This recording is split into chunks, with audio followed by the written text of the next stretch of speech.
Well, good morning, everyone. Can everyone hear me okay? All right, good morning. Welcome back to the second coffee and conversation of the summertime. So glad you all are here with us. My name's Sean Keeley, and just yesterday, I started a new job. I am the new director of the Summer Institute here at College of the Atlantic. Maybe it's an event you've heard about. And I'm going to just briefly call out Brad Smith, who's in the back here. Brad joined us yesterday as our Vice President for Institutional Advancement. So I hope you all connect with him and extend a warm COA welcome because he's just beginning what's going to be a wonderful journey here. Okay, I'm going to try to be quick. There's so much to talk about this morning. So I do want to say we're joined by two wave makers here on the stage. Of course, we're thrilled to welcome back David Shaw to campus. And Sylvia is going to share just a few introductory remarks about David, but I get to welcome Sylvia, our esteemed president. She's been here just over a year now, and it's been such a joy to work with Sylvia and learn from her. And I'll say she's a wave maker in her own right, and we need some waves to be made at College of the Atlantic, and they're the kind that are needed and that are surfable. And so we're working on surfing these wonderful waves that Sylvia is helping us build. But we're just thrilled to have you here. Thanks for taking the time to also lead this conversation this morning. Thank you. Thank you. And lastly, I will just note that we will have copies of Wave Making, which is the focus of today's conversation, available after the session in the back. David's going to sign some books, and we have them available for purchase. And welcome to our virtual audience. And as I always say, when we get to questions and answers, we're going to pass mics so that the folks online can hear as well. And with that, I'll just turn it over to you, Sylvia. Thank you, Sean. Really appreciate that. It is so nice to see everyone again. It's been a long winter, and it's just a delight to see everyone. I am honored to be here with David Evan Shaw today. I admire David immensely. He is the founder and CEO of IDEX Laboratories and currently serves as CEO of Blackpoint Group. His companies, as some of you may know, have created and provided cutting-edge technologies in human and animal health diagnostics. He's a global leader in water microbiology with tests that ensure safe drinking water, among many other applications. But he isn't just brilliant at starting science-based companies. He has dedicated his talents and time to social entrepreneurial activities, ranging from serving on nonprofit leadership roles to envisioning new models for research in national parks, to producing socially connected films, one of which, Roots of Renewal, will be shown this evening. So please all come back to the Gates Auditorium at 5 o'clock for that. David, thank you for being with us here today at College of the Atlantic to talk about your new book, Wave Making, about the ways in which purposeful impact, as you call it, is a path to fulfillment and happiness. And we're just so delighted that you took time to be with us. Great to be here. Thanks for coming.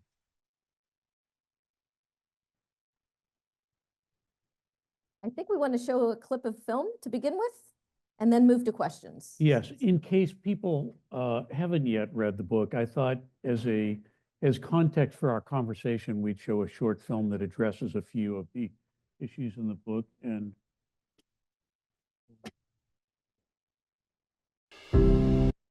I wasn't trained in this job, but I'm going to try it. I'd like to say a few words about my reasons for writing the book Wave Making in 2024. My career has included global experience in tech entrepreneurship, digital media, investment management, public service, conservation of nature, science policy, and other fields. And I feel very fortunate to have had a front row seat for an amazing array of experiences at this remarkable time in human history. Clearly, we live in an age of extraordinary new knowledge creation and opportunity. It's a time of exponential change, where our individual and collective quest for happiness, purpose, and significance can be confounded by unprecedented complexity. Yet, we all have the opportunity for greatness on our journeys to lead purposeful, fulfilling, and impactful lives. Evolution has endowed humans with brains that reward us with positive emotions for choices that yield achievement, belonging, greater purpose, and a positive impact on the world. Striving for greatness often requires disruption, challenging convention, and making waves. This includes the capacity to transform struggles into opportunity, turning life's lemons into celebratory lemonade, and transforming stormy seas into worthy surfing opportunities. In 15 chapters, Wavemaking addresses issues ranging from the benefit of embracing struggles and challenging the status quo, to cultivating curiosity and courage, building high-performance tribes, and harnessing the power of partnerships. So I invite you to view life experiences chronicled in my book as an attempt to benefit others by sharing inspirations from my life, just as others have shared their wisdom and experiences with me.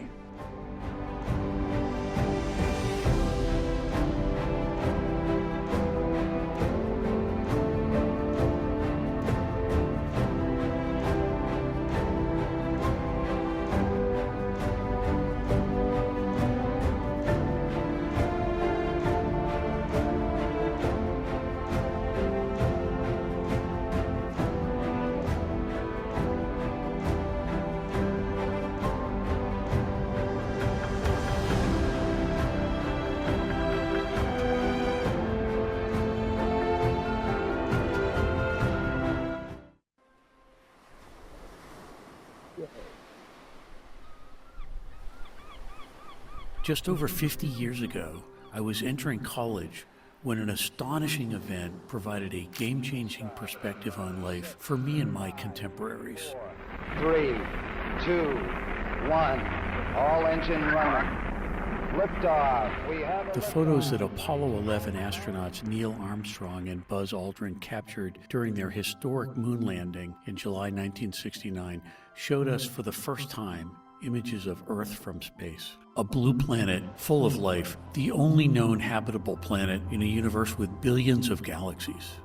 Inspired by those photographs, as well as recent environmental calamities and books such as Silent Spring, over 20 million Americans took to the streets on April 22, 1970. They marched in support of newly declared Earth Day to raise awareness about the fragile state of our planet.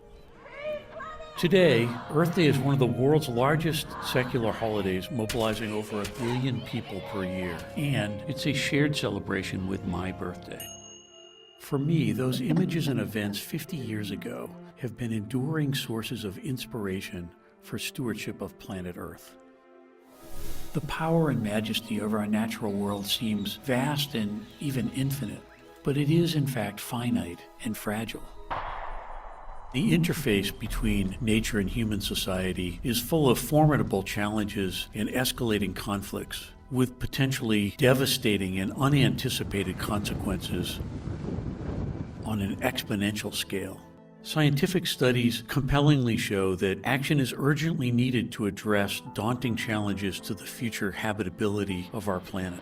Today, it is vital to fully understand how a skyrocketing population of nearly 8 billion people with high consumption cultures is impacting the natural world that supports life on Earth. Human ingenuity has helped us meet great challenges before. We have explored the deepest realms of our oceans, the outer reaches of our solar system. We have cured diseases, decoded the language of life, and harnessed the power of quantum physics, advanced chemistry, and electromagnetic forces to benefit society for sustainable energy and other needs. Half a century ago, we saw our small blue planet from space for the first time and awakened to the urgent need to protect it, to be wise stewards of our fragile ecosystem, Spaceship Earth.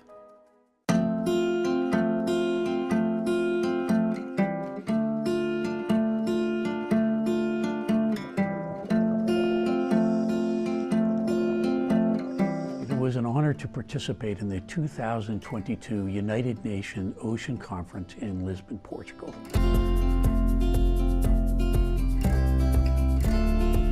Oceans are a critical support system for life on Earth. And modern science has helped us understand that the health of world oceans is seriously threatened by human activity. This crisis has led me and many others to become activists in urgently seeking better stewardship of world oceans.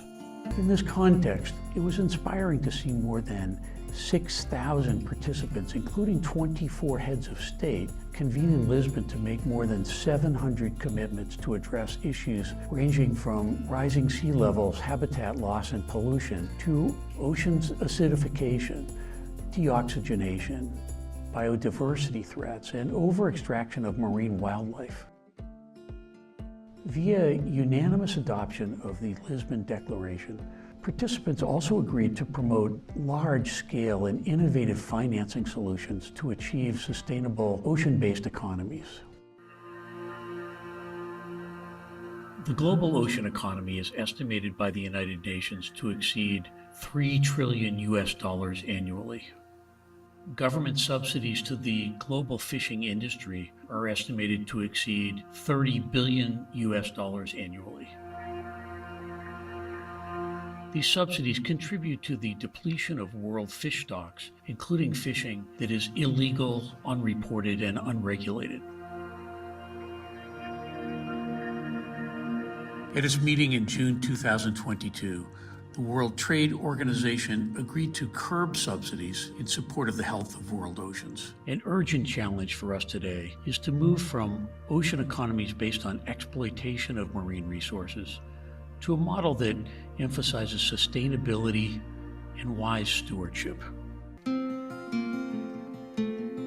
I had the honor of being a featured speaker at the April 2022 eCapital Summit at EarthX in Dallas. Our presentation focused on the increasing magnitude of socially responsible and sustainable investment activity in the world.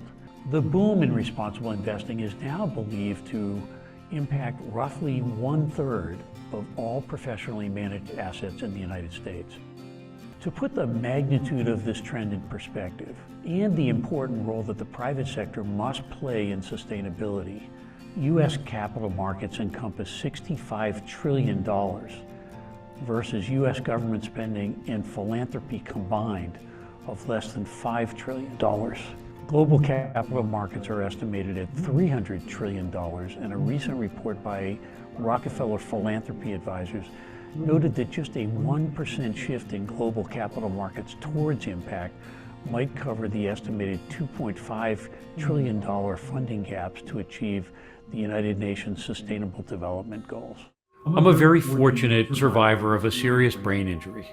My recovery from viral encephalitis since 2011 has inspired me and others to explore opportunities for more effective treatment of brain disorders and the achievement of optimal mind and brain health.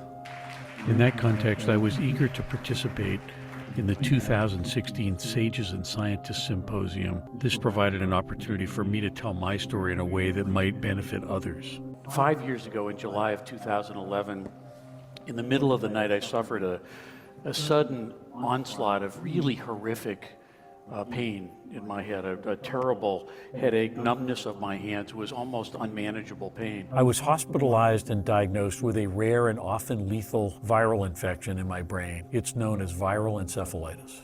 So it was quickly realized that it was a rather dire situation, and I was in a race against time to save my life.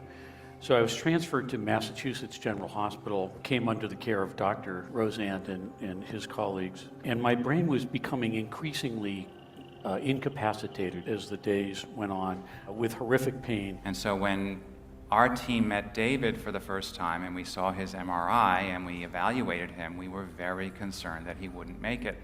And if you compare his images and what our examination showed to what's published in the literature, his chances of making it were pretty slim. My memories of the first 2 months with encephalitis are patchy and vague. Damage to my right frontal lobe, lateral lobe, and other adjacent brain tissue created severe cognitive disabilities. My mind essentially had to make a choice to succeed, to find my way out, and that I had to own that. With coaching from therapists, I began to practice techniques for therapeutic attention to impaired concentration, comprehension, intuition, short-term memory, moods and emotions, visual spatial recognition, and other cognitive functions.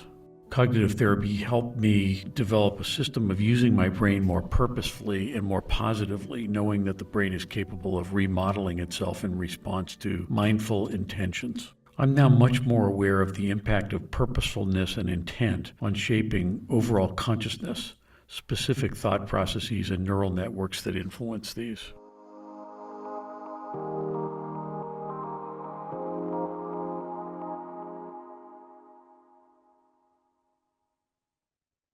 Excellent. There we go. Thanks for watching. Yes.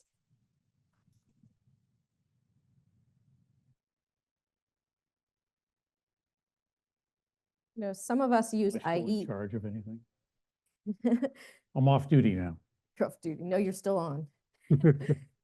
Some of us use AI these days, and my AI is my 88-year-old mother. And last year, when I had the fortune to meet David and we had a chat, I said, "Mother, I met this amazingly interesting person." And then she did a 3-day deep dive into David Shaw and came back at me with a whole full report of all the things you've done, which are just on, they go on and on and on. The oceans, and then she talked about conservation, and she talked about social impact investing. Incredible. I want to focus a little bit on your book. And as I was reading this book in chapter after chapter, a couple of ideas came back again and again. And one of those was the curiosity. The more, the better is what I learned. The second one is about something you intimated in the video here, is how to take a really bad or challenging or negative situation and turn it to good. And then the third is the importance of dedicating one's life or a certain percentage of our life energy to the common good, essentially. So with that, I'll go ahead and start with curiosity, if that's all right, David. You know, I'm trained as a biologist, so I always go into the genetic piece of things. And as any trait, you know, curiosity is probably a combination of some genetic propensity, but we also know that our genes are completely affected by the environments in which we develop. So I'd be curious if you talk a little bit about your early years and how those might have influenced or helped develop this incredible nonstop curiosity that you possess. Well, with a nod to a book called Cages, I would say as a young child, I was trying to avoid those cages. And I wanted a big life. My after-school jobs were working in tanneries and cutting scrap leather in shoe factories. And I wanted something bigger. And I got very curious about how can you get a bigger life? How can you take on issues that really matter to you? And maybe one of the ways I put it is, as you suggested, is how can we all have the power to define the metrics of success in our life? You know, society tries to urge you to adopt societal standards of success. And when you're a student, one of those is high grade point averages and so forth. I decided that those societal standards of success, those metrics of success, weren't motivational or inspirational to me. So from an early age, I looked for role models, I looked for heroes, I looked for things to do that could help me find metrics of success or a scorecard, if you will, that didn't necessarily represent what society seems to push on all of us. And so my heroes became people like, well, wave makers. Mark Twain, who famously said he never let schooling interfere with his education. Remember that one? Jack Kerouac, Hemingway, London, the founding fathers of America were clearly audacious wave makers. And I admired people like this, the Wright brothers. This was the 60s, the Beatles, Buddy Guy. The 60s, when I grew up, was a very anti-establishment time. So it was easy to reject conventional standards and to ignite your curiosity about all the ways to challenge conventional wisdom and find something that is uniquely motivational to you. And this is not something that just happens in childhood. This happens to me every day still. But how can I use the next chapter of my life to the max? How can I make the maximum contribution? How can I have a big impact on the world? Those heroes and wave makers had a big impact on it. One of the reasons that I included Earth Day and the Apollo 11 landing is I was just entering college, and I was incredibly fortunate, I think, to have this audacious defining moment for humanity happen just as I was going into college. And you see astronauts land on the moon, you see you see Earth for the first time from space, and it's something you never forget. And from that day on, I thought I should think bigger. I should ask myself every day, what does great look like? And how is conventional wisdom wrong? And how can I find better things via creativity or whatever? How can I find things that are better than the conventional wisdom? So that not long after the landing, the Apollo 11 moon landing, Earth Day was created. And that was an amazing moment, because humanity had been very focused on exploitation of natural resources versus stewardship of natural resources. Not exclusively, but exploitation was a very important part of the culture. 6 months after Earth Day was created, a well-known economist wrote an article in the Wall Street Journal saying that the only metric for success in the private sector, the only metric for success in business, is shareholder value creation.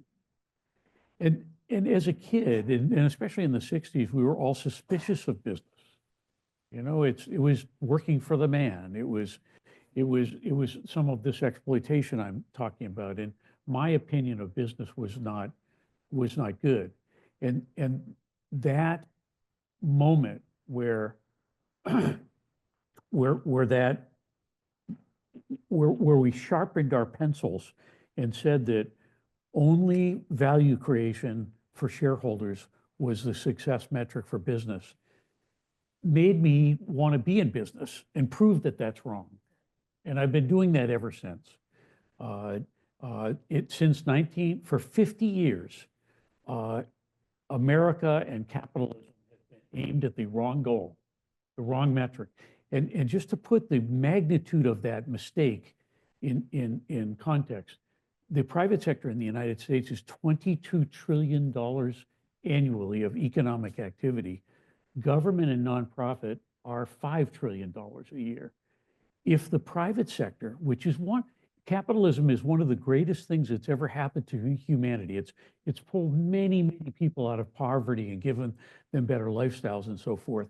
But if it's aimed at the wrong metric, society doesn't benefit. Society's hurt by that. And so I'm part of a group of people, and you saw here, that think that other metrics of success are equally important, and what's often called impact investing or socially responsible investing or other words. That's the fastest growing asset class in America because some of us have made it.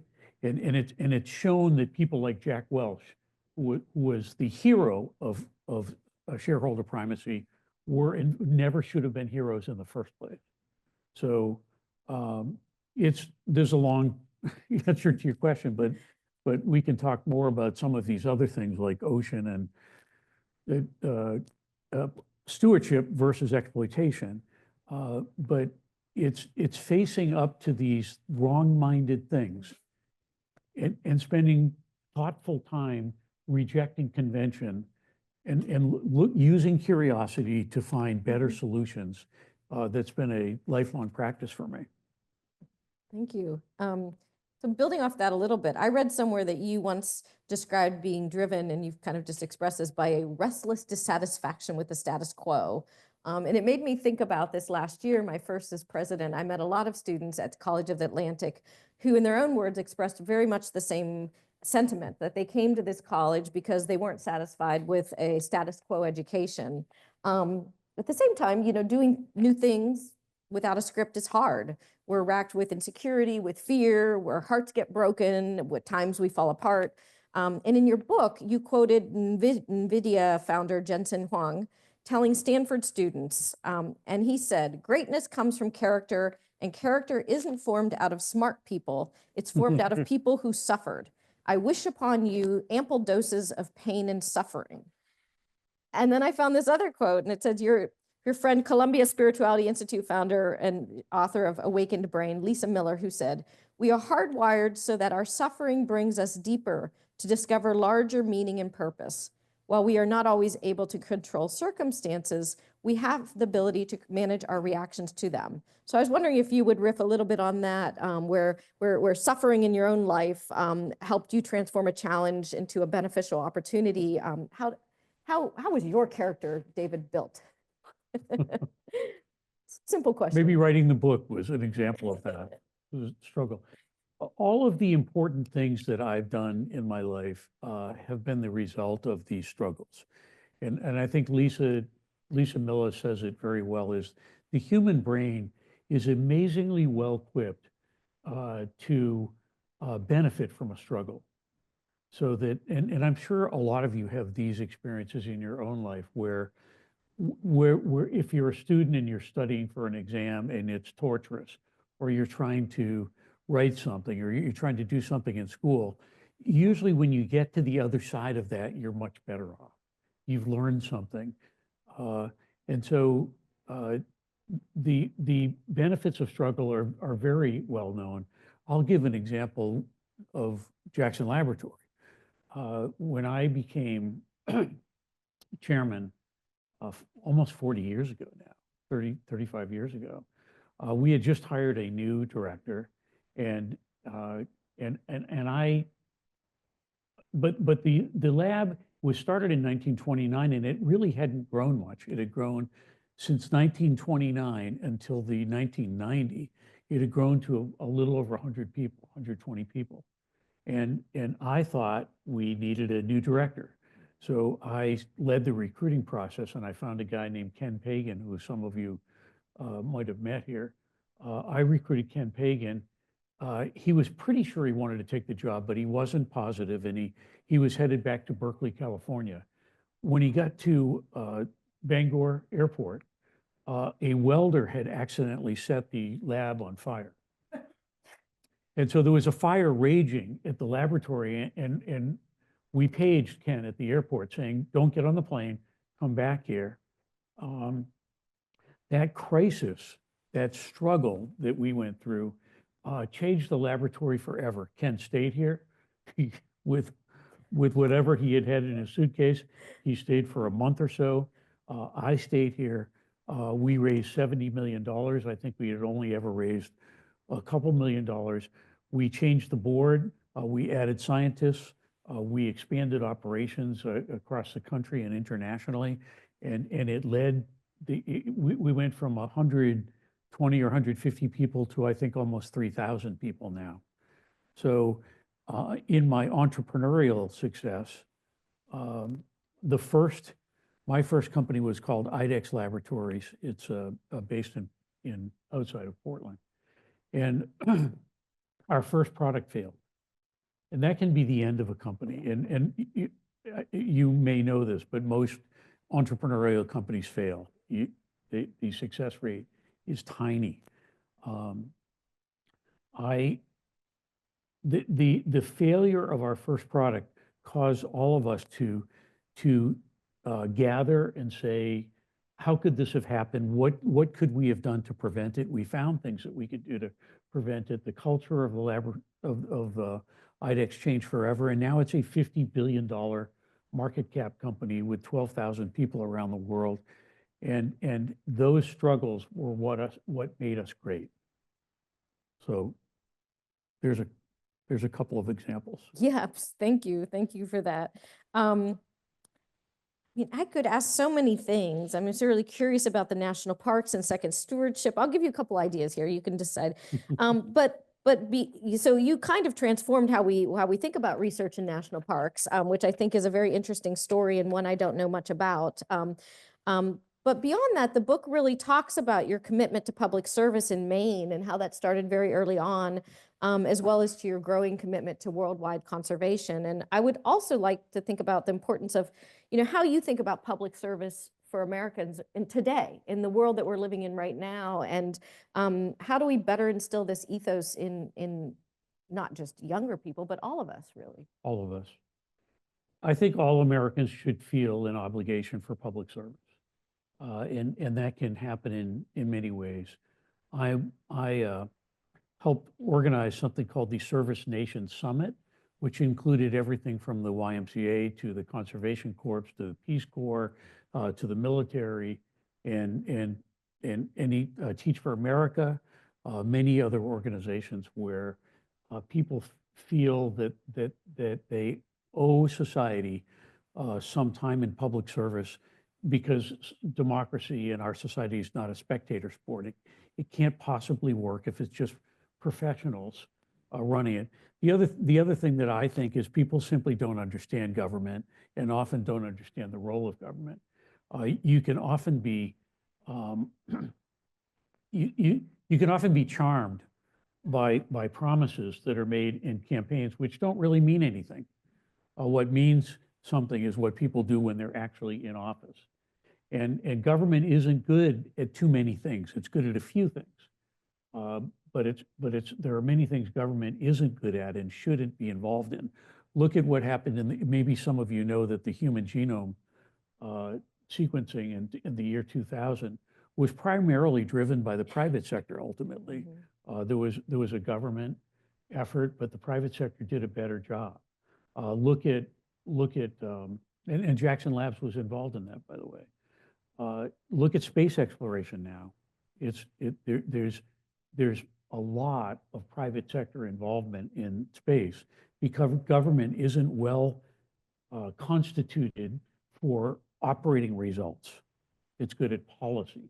It's good at laws. It's good at creating a framework for society, but it's not good at many other things. So I've served on a board, a nonprofit called the Service Year Alliance that is chaired by Stanley McChrystal, one of our great generals, General Stanley McChrystal. And we've been trying to find ways to have all Americans feel like they should have an obligation for public service. I'll just talk quickly about my own, which is I moved from New Hampshire. So I'm from away, like many of us, I suspect. And when I arrived in Maine, there was a political race going on, and at the last minute, an insurance $1 million roundtable insurance sales manager, something named James Longley, jumped into the race with a lot of television advertising, and I think no one took him seriously, but he won. He shocked everyone by winning with 40% of the vote or something. And friends of his said that I should go see him because unlike Democrats or Republicans, he didn't really have any people, he didn't have a party to put in key political positions. So I went to see him and I was 21, I think, and I said, Governor, is there any way I can help you? And he said, would you take over marine resources, agriculture, and forestry for me and be my policy advisor? So I said, yes, of course. Went out and sat on the lawn and thought, I don't know anything about any of these things. That the beginner's mind in an astounding number of cases can be your best asset, because you're not saddled with conventional wisdom or years of, of thinking of your own expertise about what is right and what is wrong. And so I brought that kind of beginner's mind and a lot of hustle to this. And I built the fish piers along the coast. I helped get 800,000 acres of land back into public hands through the Bureau of Public Lands. I worked on many I helped create agricultural and fishing co-ops. And that time in public service gave me lifelong deep knowledge and understanding about what government's good at and what is not good at. I think everyone should have that. And since then, I've been involved in many things. I have led the protection of world oceans. Specifically, this is another bucking the conventional wisdom. People, when I got involved, well, sorry, part of this started with Longley, where the Magnuson Act was enacted then, that extended all jurisdiction of all countries from 3 miles out, I think it was, to 200 miles out. So suddenly, what's called the extended economic zone of the state and of the country was as big, the extended economic zone out to 200 miles in the ocean, that ocean area is as big as the terrestrial United States. And we didn't have the science or understanding to know how to manage it. It had been fished mostly by foreign fleets that brought factory ships here and took what became our fish, our seafood. And so we had to figure out what to do. I found out at that time that only 1% of world oceans were protected in any way, and almost 20% of the terrestrial world is protected, like Acadia Park and many other national parks. So I took it upon myself to protect these high seas. And in my opinion, as a beginner's mind, the world was robbing the bank. People were, this common, for the common good of mankind, the almost 70% of the biosphere of planet Earth is in the high seas, so it's ungoverned in any way. And it was being plundered. And why should our common good be plundered by just a few countries or a few companies? And so I got the United Nations to hire a special ambassador for oceans. I gathered together heads of state, and we are now, sometimes you might hear about this in the news, a high seas treaty is about to be enacted by the United Nations. So don't always think that somebody else knows more about something that you do, or that somebody else is doing what should be done. You know, I say, raise your hand and help. Yes, amen. I love that. I mean, I truly believe in collective intelligence, and you've Yes. just given us a great example. You are generously supporting a group of students here at COA, the COA Shaw Fellows, and many of them are here in the audience today. They've read Wave Making. Beyond the simple and powerful experience of engaging in top-notch ecological research with Dr. Brittany Slayback, who's also here today. Hi, Brittany. What do you hope that they gain from their time at Shaw Fellows? Well, to gain mastery of the things that they're here for. Mastery is something that's really important to all of us. To study something hard enough and long enough and deeply enough, so that you have mastery of the thing that you intend to spend time on in your life. I think that I really love science, not for the body of knowledge of science, but for the scientific process, the way that scientists think. We live in a world where often decisions are made about beliefs and argued at the belief level. And I'm not going to say any more about that because we could get into trouble. But science isn't about beliefs. Science doesn't believe in beliefs. In fact, I was the treasurer of the world's largest science society, and when we had a march on Washington a few years ago, because science funding had been cut, we printed T-shirts that said, "Science doesn't care what you believe."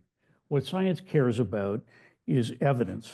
Science cares about a rigorous, evidence-based critical thinking to appreciate the natural world, to seek the truth, to seek evidence-based truth, knowing, and then putting that truth out there for critical assessment and peer review by anyone that's willing to take their best shot at it. All, again, in search of the truth. And then to base that, what we do, on the truth. So answer to two questions. One, that's what I would love to see these fellows gain those skills, because it's a fabulous lifelong skill. The world has lost critical thinking. And as a result of things like Facebook and maybe overly narrow media sources and so forth, we often don't know many different sides of a story. When we make a decision, we know one side and we stick with that, and that's bad for humanity. Terrible for humanity. The second thing is to answer your question about second century stewardship. I was appointed by President Obama to help lead the National Park Centennial in 2016. And as I talked to superintendents, and I went to many, many national parks, I asked superintendents, how do you base the decisions that you make about the management of these most precious properties, these natural treasures that we have, and these cultural treasures? And they say, well, I try to find some science, and often I have to find somebody that a friend knows, or somebody's brother-in-law is a microbiologist, and they come and help me. And I can tell you at AAAS, the world's largest science society, that publishes Science Magazine, which can make or break your career. We don't believe in just finding a resource. We believe in peer review. We reject 95% of the papers we get because only 5% we believe have the authority and the proof and the peer review to be able to rely upon their results. And so what I have sought to do quite successfully, we're in dozens of parks now, is to have superintendents and park leadership teams have scientific resources that they can rely on to make decisions about these critical natural resources. It's fabulous. And I so resonate with your thoughts around how science helps us develop skills that we can use in any way we work. I mean, I was trained as a scientist. I haven't done science for over 25 years, but I use those skills every single day, putting out hypotheses. My team will tell you that they reject my hypotheses very often. But it's a great process of back and forth. I would like to open up for some time for folks in the audience to ask questions of David. And yes, there are already hands up. So thanks, Sean, for being the runner. Hi. I'm going to try to make this not too political. But first of all, so you're the one to blame for the year-round rush hour traffic on the Trenton Road, right? Because of the growth of Jackson. But this is all fascinating, and I'm thrilled to hear that there's still belief in science and truth and justice in the American way. But I've become very cynical. And I see that the pendulum continues to swing, and it's not just America now, it's been throughout history. Greed versus compassion seems to be, more simplified good versus evil, but still. Can you suggest any way to try to get the cleanest, most accurate messages across to the most people? For science, or for greed versus compassion, I think of not as science, but capitalism, maybe. So let me start there, because the fastest growing asset class in America is, in fact, impact capitalism, where there's a double bottom line. I'm part of a impact investment fund that bought Saddleback Mountain in Maine. It was a private, for-profit business. It still is in a way. But we have a double bottom line, and we have a method via our impact capitalism for making that more successful than it's been for several decades. And we have many other investments in inner cities and so forth. We put to work hundreds of millions of dollars in what we think of as responsible investing that has a social benefit as well as a bottom line. And by the way, we don't sacrifice the bottom line in doing that. It's really important. So I agree about greed versus compassion, and I think capitalism got far too, capitalism needs to be saved from itself right now, and we're trying to do that. Just that little effort. For science, there's good science and bad science, like many other things. I think you have to find a source for your science that is peer reviewed, and that's the best method we know of. And so everybody knows what that means. Is you publish a paper, it never should see the light of day in any reputable publication until it's reviewed by people who take their best shot at proving that you're not right about your conclusions or that your methods were wrong. And as I said, at AAAS, 5% of our papers make it through. But science is still probabilistic. It's scientists trying to take their best shot at understanding something, but every day, prior science gets proved wrong. And so we have to live with the fact that, this is what scientists spend all their time every day doing, is trying to prove someone that came before them wrong, that they didn't get it quite right. So it's still, it's an attempt to find the truth. Yeah. Thank you for being with us today. I'm a trustee here at the college, and you used two examples of success, both IDEX and Jackson Lab, that involved incredible growth. I don't see COA growing in the measurement that you've talked about in terms of number of employees or number of students. Are there examples of growth that don't involve change in that way, that are successful? Growth that says stay small, but do it well. That's a fascinating subject in the world, because the rewards, everyone feels it in the nonprofit sector and in the for-profit sector, even municipalities. People worry, we haven't grown. These guys are growing and we're not.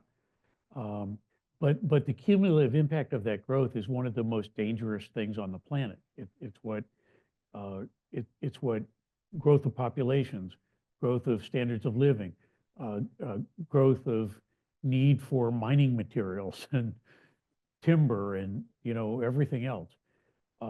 So the world does not do a good job rewarding slow growth or going sideways or not growing. And I really have never found the answer to that myself, but it needs to. Now sometimes growth of one organization comes at the expense of another organization. And I'm all in favor of that from a business point of view, where your growth comes at the expense of a competitor. And then maybe it's a zero-sum game, but the good guys won. But do you have a point of view on that? No, my brain is just turning. I mean, thinking about higher ed, schools are closing all the time. And it is quite certain that a lot of the smaller broad schools in this country will not continue on. But I never sit around and think about, we're going to make it at the expense of another. It always makes me sad when a school closes, but there may be an upside to this too. Yes. But I'm on a number of boards. I'm on the board of the MIT Media Lab, and it's just one more example of where growth is highly prized. For all the reasons you might expect. It allows you to have more programs, more staff, do more things, and continue to impact the world at higher scale. I mean, that would be what I would say, the impact. I mean, COA could grow by impact. We try to measure our impact on the local community, on the island, and Hancock County, and in the world at large, which is much harder, of course. But I would love to see grow our impact. What are the metrics around which we would like to have a positive impact on our community, and then go forward on those and double down on those, whether that's more engagement with our local government, whether that's thinking and solving housing problems, whether that's conservation, whether that's contributing to Maine's blue economy. Those would all be areas of growth, I think, for us. There's lots of questions. I had two related questions. One being sort of the general one of whether science and science thinking applies, and that process should apply to government decisions. And then the second very closely related question is, our government, I think in your book, you talked about we should avoid joining teams when there are two teams against each other in the political sense. And clearly in our country, that's exactly where we are right now, with the country almost divided down the middle. So how can you address that issue, or how should we address that issue? And is the answer scientific thought? Yeah, starting with the first one, science plays a huge role in government and should. When you think about the Department of Energy, the Department of Agriculture, the Department of Health and Human Services, the NASA, these are all the success of those. Is the Department of Defense the biggest of them all? I assume everybody knows that the Department of Defense is by far the biggest source of science spending in the U.S. Budget. There's compelling reasons for all of that spending to improve agriculture, to improve our public safety and security issues against other countries, to have better energy sources. That's all a function of science. I feel like we've lived in a stunning couple of decades of improved health via science. New drugs, new diagnostic products. Look at when COVID came, it was ugly, but it was new diagnostic tests and new vaccines that helped get us through it. So yes, I think it should. And even in national parks, I think it's hard to know if you're managing a resource properly if you don't have if you don't study that resource. And like Brittany with studying bears here and many other things in Acadia Park. So that's one thing. I'm not sure I fully got the second part. That Should we increase or decrease the availability of food stamps? Oh, that's social science. Yes. Yeah, and sure, social science is used here at Acadia Park to figure out how to manage crowds and so forth. So, yeah, I'm not as involved in social sciences, but I think research to determine what the benefits are, who's benefiting, and whether the benefit is a good return on investment for all of us as taxpayers is really important. Hi, thank you for having this conversation with us this morning. You cited your experience as a young man working with Jim Longley. Longley ran on a platform of cost-cutting and economic development. Subsequent governors, McKernan, Brennan, they also felt the need to have initiatives that promoted economic development, that assisted wave makers, that helped startup companies. And uh, they they had some very good concepts. I mean, the Brennan and McKernan started a science and technology foundation. They had innovation centers in technology areas, one of which was biotech, as you may recall. They never really achieved their promise because there was not much money to be put around the concepts. Can you, based on your experience, cite examples where small states like Maine and New Hampshire have really succeeded in assisting wave makers? Sure. I'll give you a little bit of data about that gives me agency to talk about this. I was an English major in college. I wanted to be a writer. Until last year, I had to always say I'm a failed writer. As that was my two-word resume. Now I'm a writer. But I sat in those meetings with Longnick and a little bit with Brennan, and I would hear people talk about needing tax breaks to attract people here, or doing some financial support and so forth. I left state government as someone who had only worked in state government and was an English major, and I created a $50 billion market cap company in Westbrook, Maine.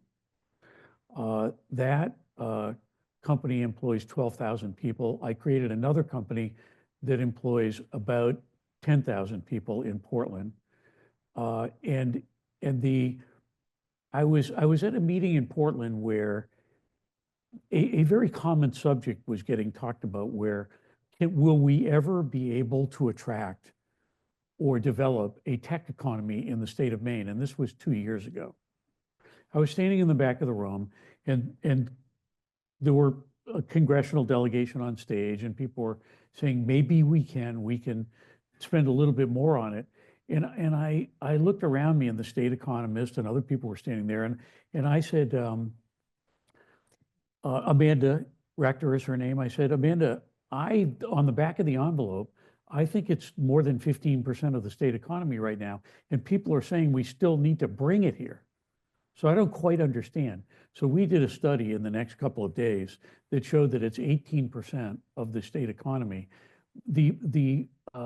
I haven't read any retail news for 15 years almost, because I learned to not believe in it. I learned that it's there. It's toxic news to get you to buy the papers, and I'm not a believer in digesting toxic news every day. So I get news, but I get it from non-retail sources.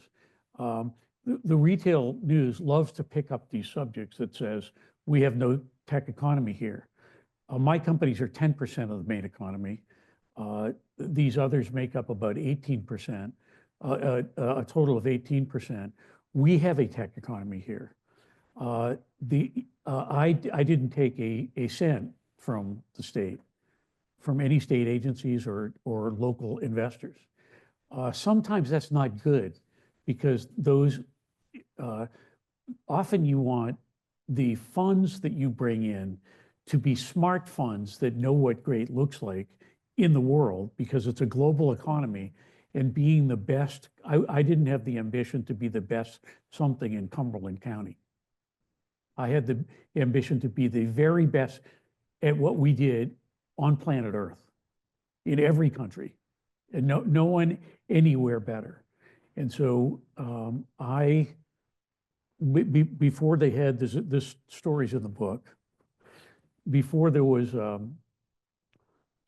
before there were cell phones or security in buildings or the internet, I took an elevator up to the 56th floor of 30 Rockefeller Center, and I said, I'd like to talk to the people here from Venrock who are known to be some of the top funders of tech ventures in the world. They'd put 30 $300,000 into Apple Computer for 20% of the company. They funded Intel. They funded every successful company you wanted. That's who I wanted as partners. I didn't want a dentist in Falmouth or the government. I wanted somebody that was, and this is a lesson that we all need to learn, is what does great look like? It is, and the investment comes with a lot more than money. Investment comes with connections and savvy people and great experience and that kind of thing. And so they tried to kick me out of the office, but a guy got on the phone and said, look, I've got to go to LaGuardia, but I could talk to you for a minute. And I said, I'm going to LaGuardia too. So he said, look, I'll give you a ride. He gave me a ride to LaGuardia, gave me his business card and wrote his cell phone on it. No, there were no cell phones. He wrote his phone on it, his direct line. And I called my friends on Wall Street when I got to a phone and I said, if I wanted to meet somebody at Venrock, who would I meet? And they said, first of all, you'll never get a meeting there. You'll never get a meeting there. And if you ever could, the guy that runs the whole office is a guy named Peter Crisp. But you will literally, you'll never meet him. And I said, he just gave me a ride to LaGuardia.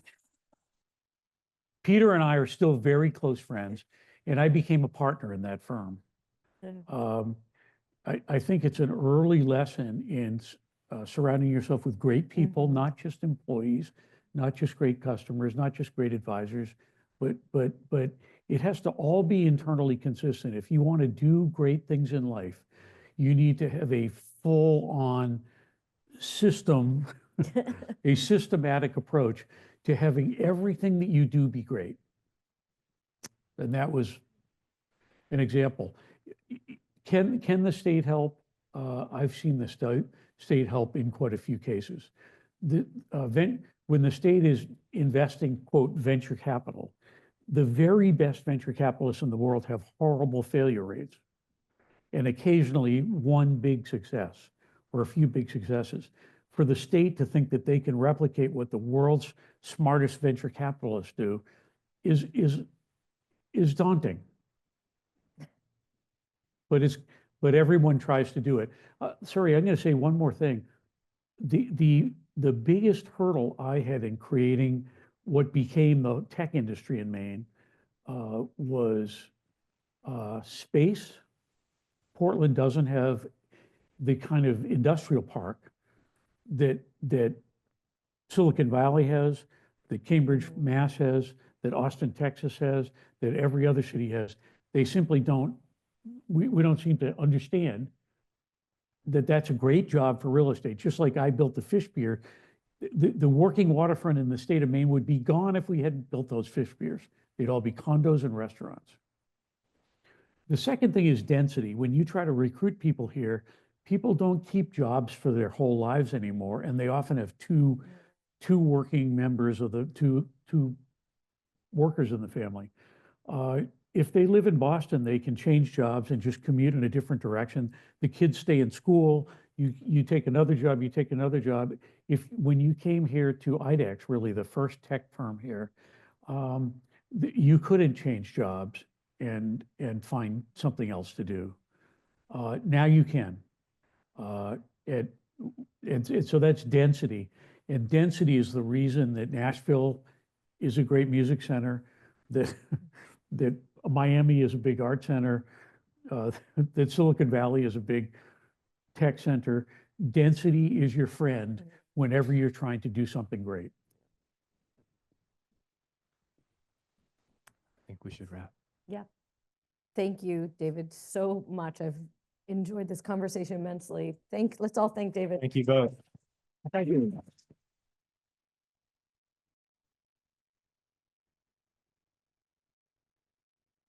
Just going to remind folks that, David, we're going to scoot you to the back so you can Okay. sign copies of your books that are be for sale. And next week, come on back.